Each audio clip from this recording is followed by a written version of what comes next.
છોટાઉદેપુરમાં circuit house ખાતે કોંગ્રેસની press conference મળી। પૂર્વ વિપક્ષ નેતા સુખરામ રાઠવાના સરકાર પર આકરા પ્રહારો।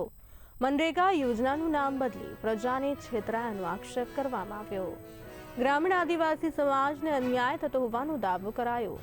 સરકારની નીતિઓ સામે કોંગ્રેસે કડક ટીકા કરી। ખાસ કરીને આ ભારત સરકારે હમણાં જ સંસદની અંદર મનરેગા યોજનાનો જે ઢાંચો હતો એ ઢાંચા થકી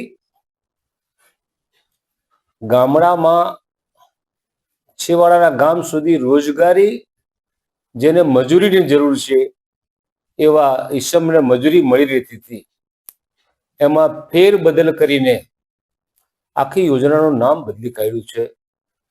તમે સુવિદિત છો કે આ અંગેનું ફંડ અગાઉ ભારત સરકાર આપતી હતી, હવે જે તે સરકારનો પણ ફાળો રહે।